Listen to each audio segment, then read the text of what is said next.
अभी भाई मोहन यादव जी जब बोल रहे थे तो वो द्वापर की बात कर रहे थे, त्रेता युग की बात कर रहे थे, और मैं कहूंगा कि कलयुग के 5000 वर्ष बीत गए और बीच में द्वापर भी आ गया, उससे पहले त्रेता था।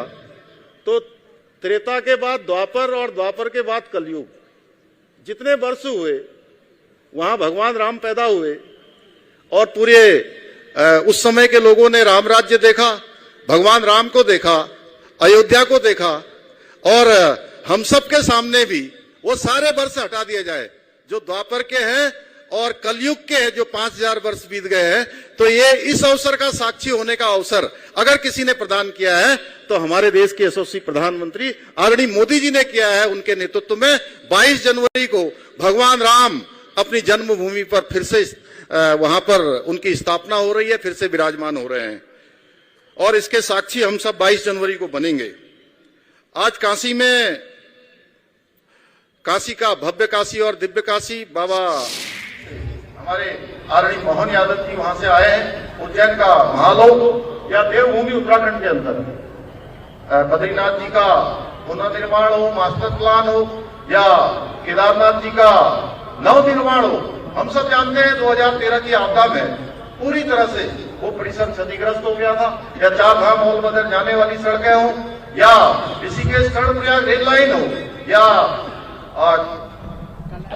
केदारनाथ जी को जाने वाला रोपवे हो, या हेमकुंड साहब जाने वाला रोपवे हो, उसको शिलान्यास का काम हो, या और हाल ही में माननीय प्रधानमंत्री जी के द्वारा, वो देश के पहले ऐसे स्वतंत्र भारत के प्रधानमंत्री हैं जिन्होंने 18,000 फुट की ऊंचाई पर जौलीकौंग में जाकर आदि कैलाश पार्वती कुंड के दर्शन करने का काम किया है और पूरी दुनिया के अंदर उत्तराखंड के इस सीमांत क्षेत्र को भारत के नक्शे पर, दुनिया के नक्शे पर फिर से लोगों के स्मरण में लाने का काम किया है।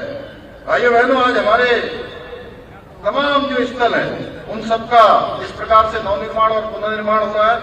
हमारे मंदिरों का ही नहीं बल्कि हमारी संस्कृति का भी संरक्षण और संवर्धन हो रहा है। आप सब बताइए कि अयोध्या में भगवान राम का मंदिर बनने की आप सबको कितनी खुशी है? अरे जोर से बोलिए। बहुत ज्यादा खुशी।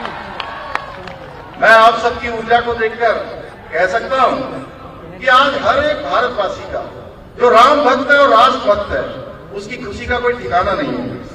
अब आप सभी एक बात और बताइए, क्या यह खुशी आपको मोदी जी के नेतृत्व वाली सरकार के अलावा कोई और दे सकता था? क्या दे सकता था? जोर से बोलिए। राम भक्तों पर गोली चलाने वाले न तो मंदिर बना पाते, न धारा 370 हटा पाते, न 3 तलाक ला पाते, हटा पाते।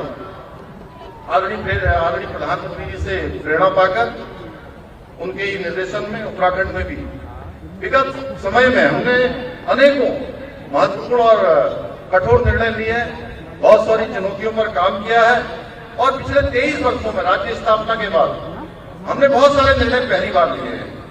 और इसमें चाहे आज उत्तराखंड के अंदर देश का सबसे कठोर नकल विरोधी कानून लागू किया है, धर्मांतरण रोकने के लिए भी कानून बनाया है, देवभूमि में बड़े मात्रा में जो अतिक्रमण था, 5000 एकड़ से भी ज्यादा भूमि अतिक्रमण से भी जो उत्तराखंड का मूल स्वरूप है उस मूल स्वरूप को बनाए रखने के लिए हमने मुक्त कराने का काम किया है।